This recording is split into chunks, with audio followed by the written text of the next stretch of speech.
السلام علیکم ورحمۃ اللہ وبرکاتہ۔ میں ہوں مولانا عطاء الرحمن۔ آج ہم مطالعہ قرآن حکیم برائے 11ویں جماعت سورہ انفال کی مشقی سوالات حل کریں گے۔ اگر آپ ہمارے چینل پر نئے ہو تو اس کو سبسکرائب کریں اور بیل آئیکن کا بٹن دبائیے تاکہ ہماری نئی آنے والی ویڈیو آپ کو بر وقت مل سکے۔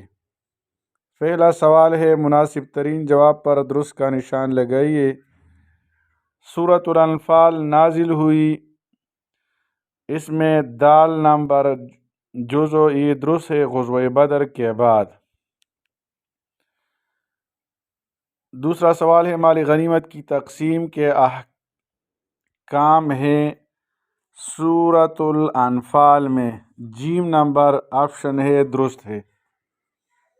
تیسرا سوال ہے، سورۃ الانفال کا مطلب ہے با نمبر جز ہے درست ہے مال غنیمت۔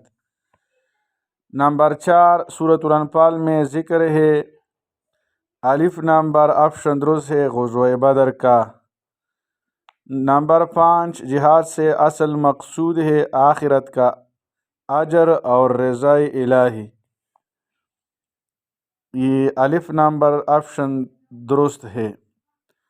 سوال نمبر 2 مندرجہ سوالات کے مختصر جوابات دیجیے۔ انفال کا کیا معنی ہے اور سورہ انفال کو یہ نام کیوں دیا گیا ہے؟ اس کا جواب ہے انفال نفل کی جمع ہے۔ نفل دراصل زائد چیز کو کہتے ہیں۔ مال غنیمت کو نفل اس لیے کہا جاتا ہے جو اصل مقصود سے زائد ہوتا ہے۔ جہاد سے اصل مقصود تو آخرت کا اجر ہے، مال کا مل جانا اللہ تعالیٰ کا فضل ہے، اس لیے مال غنیمت کو انفال کہا گیا ہے اور اس صورت کو سورہ انفال کہا گیا ہے۔ دوسرا سوال ہے، سورۃ الانفال کا مرکزی مضمون کیا ہے؟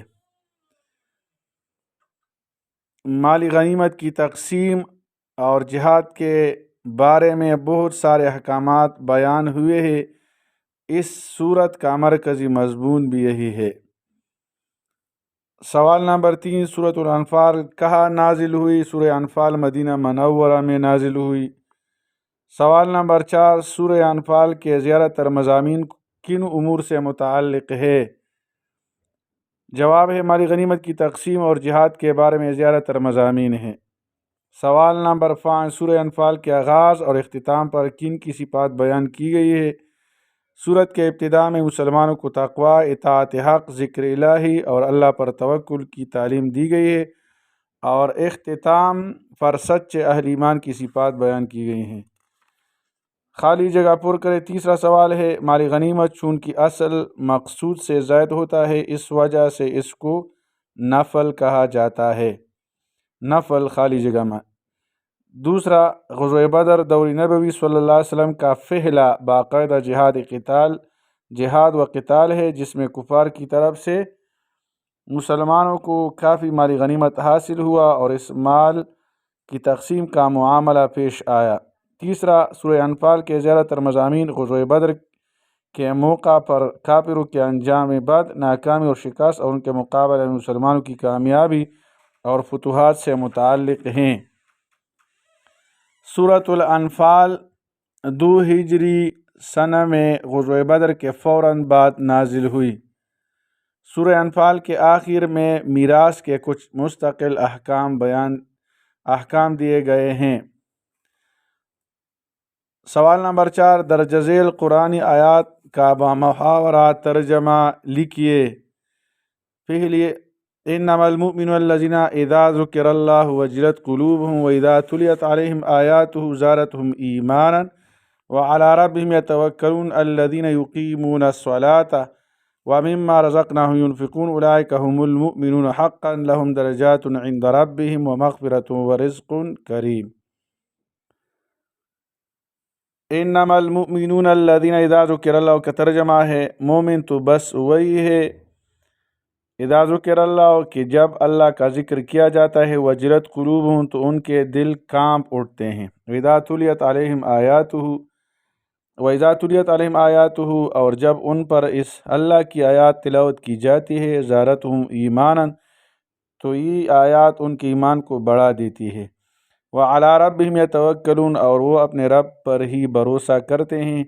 الذین یقیمون الصلاۃ، جو نماز قائم کرتے ہیں، ومما رزقناہم ینفقون، اور جو رزق ہم نے انہیں عطا فرمایا ہے اس میں کچھ اللہ کی راہ میں خرچ کرتے ہیں۔ اولئک ھم المؤمنون حقا، یہی لوگ سچے مومن ہیں۔ لہم درجات عند ربہم، ان کے لیے ان کے رب کے پاس درجے ہیں۔ ومغفرۃ ورزق کریم، اور مغفرت اور باعزت رزق ہے۔ دوسری آیات ہے وَاعْلَمُوا أَنَّمَا أَمْوَالُكُمْ وَأَوْلَادُكُمْ فِتْنَةٌ وَأَنَّ اللَّهَ عِندَهُ أَجْرٌ عَظِيمٌ۔ وَاعْلَمُوا أَنَّمَا أَمْوَالُكُمْ وَأَوْلَادُكُمْ، جان لو کہ تمہارے مال اور اولاد تمہارے لیے امتحان ہے۔ وَأَنَّ اللَّهَ عِندَهُ أَجْرٌ عَظِيمٌ، اور اللہ کے پاس اجر عظیم ہے۔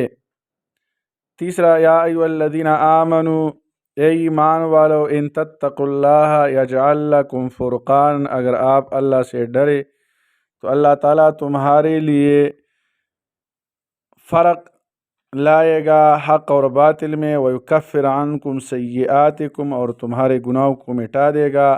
ویغفر لکم، اور تمہیں بخش لیں گے۔ واللہ ذو الفضل العظیم، اللہ بڑے فضل کے مالک ہیں۔ چوتھا، یا ایھا النبی، اے نبی علیہ السلام، حسبک اللہ، اللہ تیرے لیے کافی ہے۔ ومن اتبعک من المؤمنین، اور جو تمہارے مومنین ہے، جو مومن ہے اور آپ کے تابعدار ہیں، یہ بھی تمہارے لیے کافی ہے۔ اللہ تعالیٰ عمل کرنے کی توفیق عطا فرمائے۔ وصلی اللہ تعالیٰ علی خیر خلقہ محمد وآلہ واصحابہ اجمعین برحمتک یا ارحم الراحمین۔